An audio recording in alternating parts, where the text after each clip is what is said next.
Ladies and gentlemen, welcome back to No Limits Wrestling, and still to come tonight, in this very part, it will be Dean Ambrose going one-on-one with Jimmy Havoc.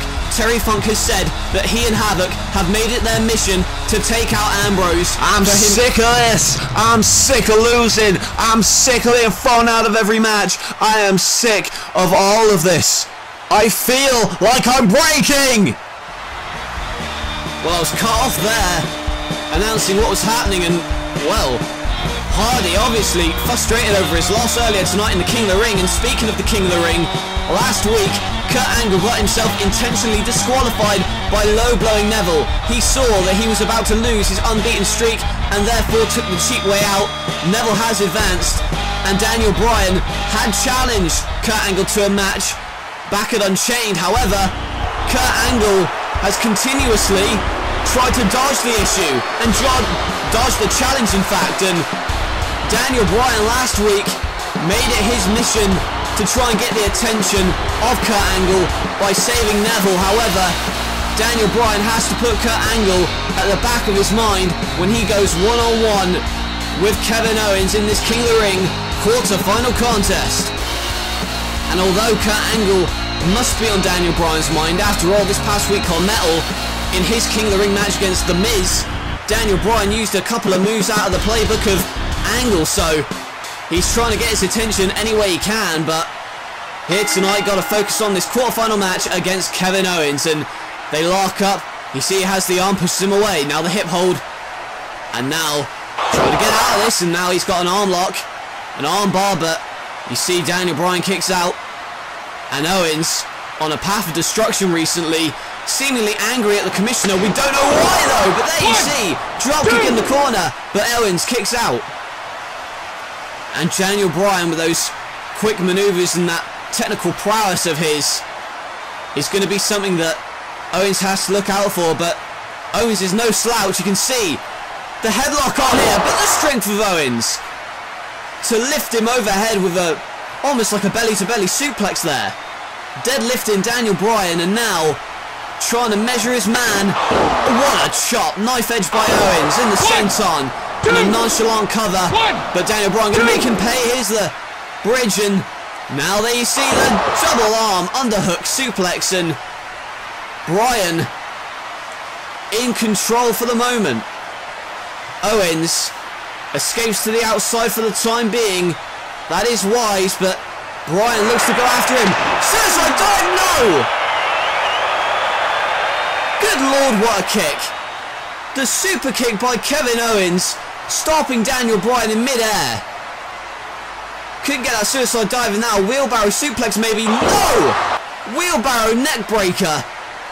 And it's been well documented the problems that Daniel Bryan has had with his neck, and almost like adding insult to injury, Kevin Owens taunting Daniel Bryan with that yes lock, and now he's going to try and put his own move on him. But Daniel Bryan, he knows how to reverse it, and he does, but the pin is kicked out of by Owens. And now from behind, and this is a move straight out of Kurt Angle's playbook there, that German suplex. And you've got to believe that that was a message straight to the Olympic gold medalist. And Bryan with those kicks, series of kicks there to the chest, and now goes to the opposite corner. It may be lights out, going for the running knee, but Owens moves out of the way, and there's a cannonball, crushing Daniel Bryan in the corner.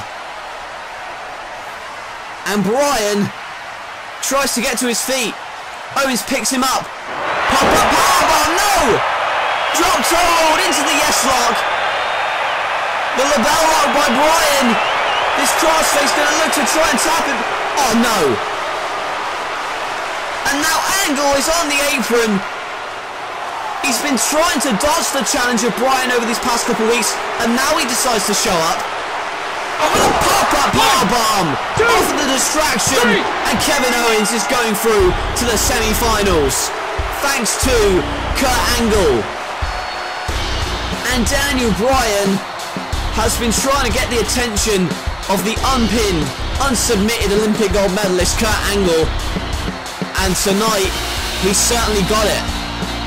He got it at the hands of Kevin Owens. We'll take a look at the replay here at what exactly happened.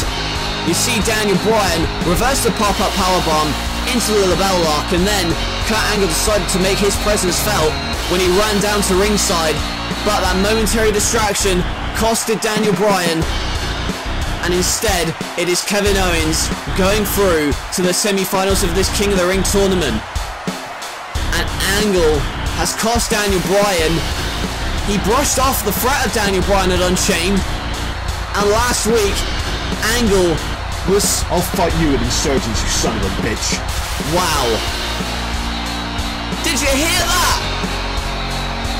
Kurt Angle has accepted the challenge at Insurgents. It's happening. Owens meanwhile goes through to the semi-finals.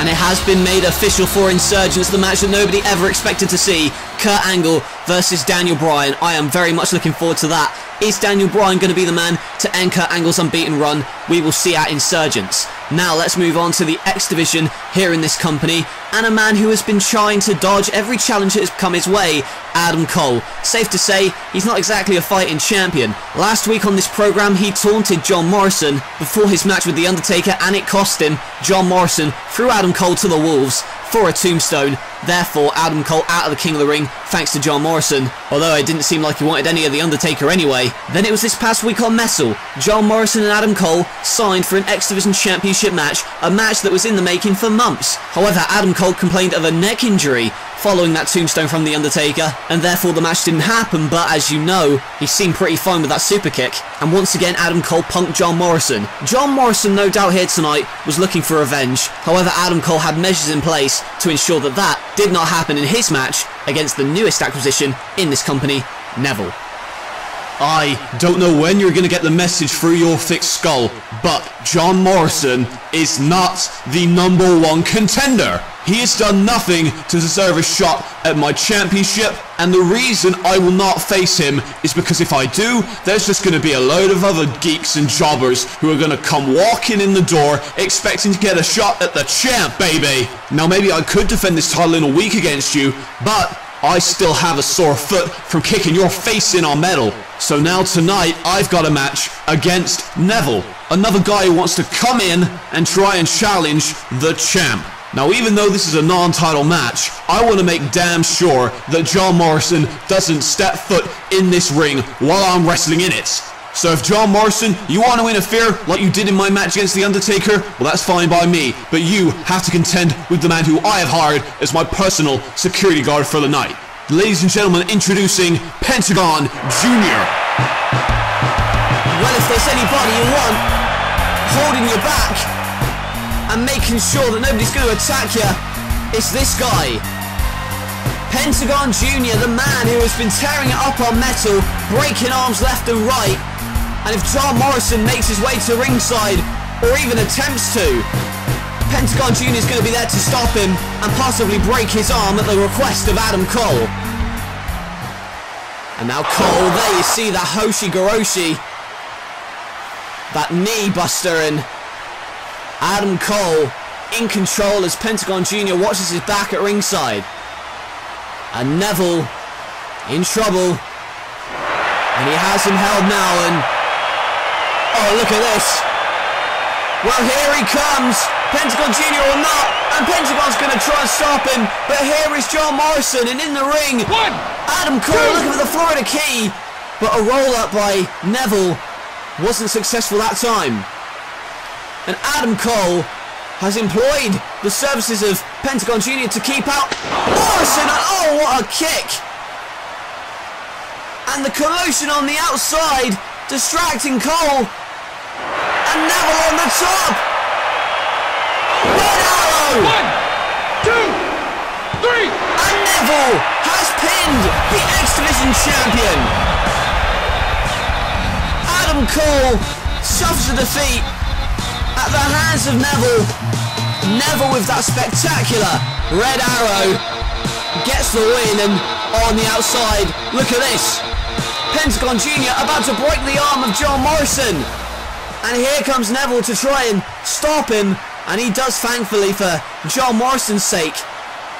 And now he has Pentagon in the ring. And now a jealous Adam Cole with that title belt. Off the back of Neville.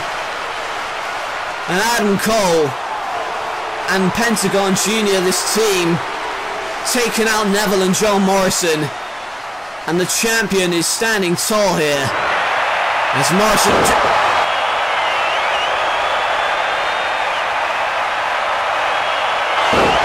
Not again! Oh my lord, what a spear! Spearing Neville out of his boots! Pentagon Jr. and Adam Cole running for their lives because Roman Reigns has struck again! And what is his problem? What the hell does he want? Oh, he wants to spear Cole!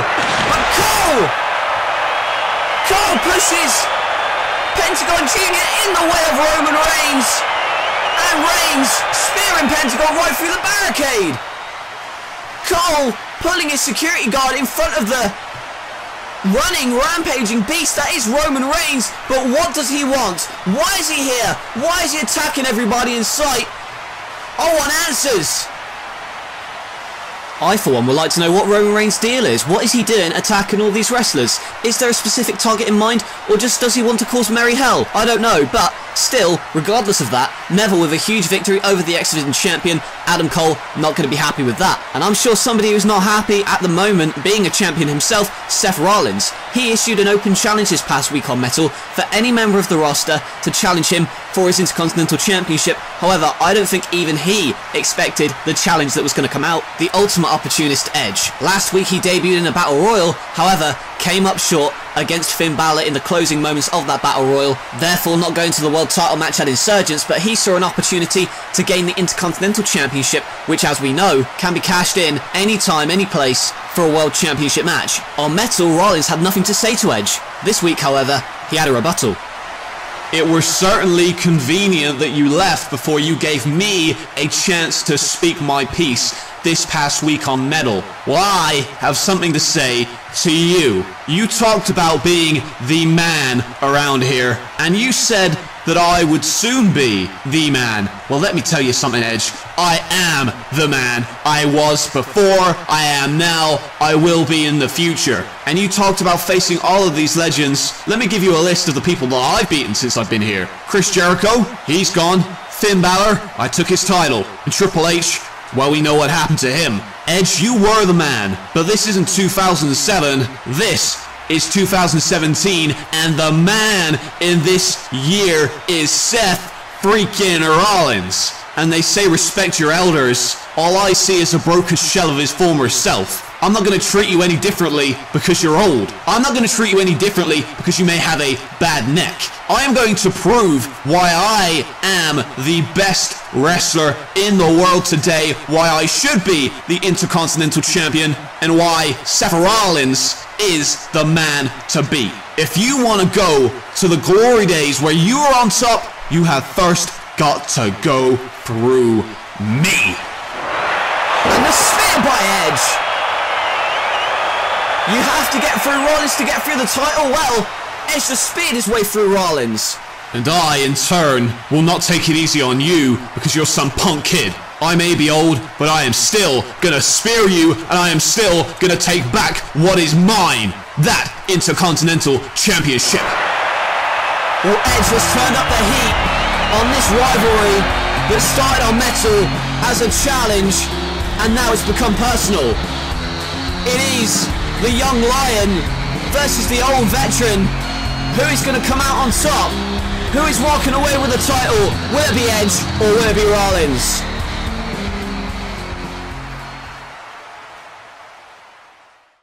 An environment of no limits will ultimately lead to rebellion, a common force which is united as one.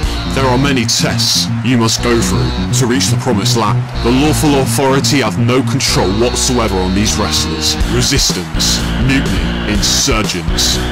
NLW presents Insurgents live on pay-per-view.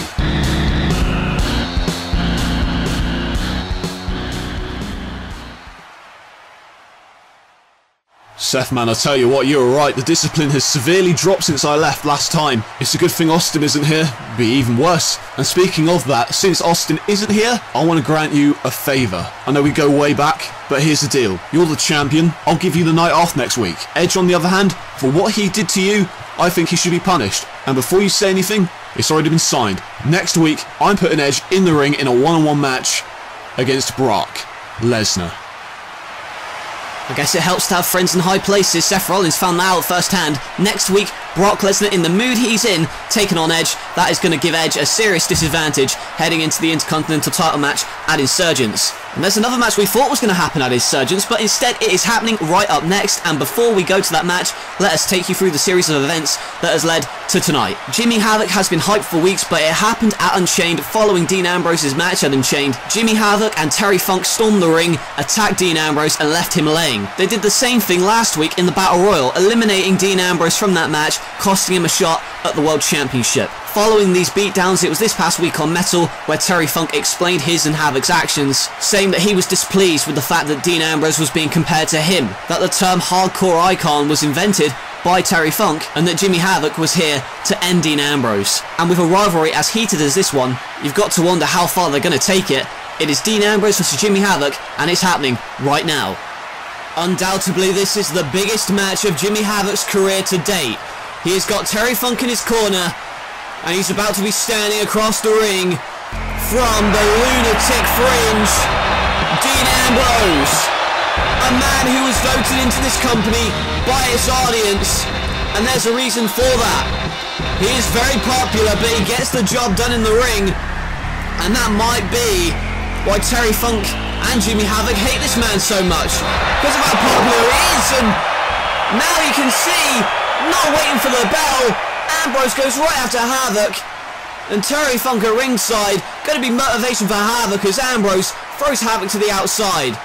Not even waiting for the bell. I don't think there has been a bell. Match has not started, but Terry Funk trying to motivate Havoc, and the suicide dive through the second rope, and Terry Funk has been taken out by Dean Ambrose, and Ambrose, oh my god, they're right out in front of us, and it looks as if during that commotion, Jimmy Havoc, yeah, he did. He just pulled up the safety mat here, exposing the concrete. And now, oh my god, Jimmy Havoc, oh my lord.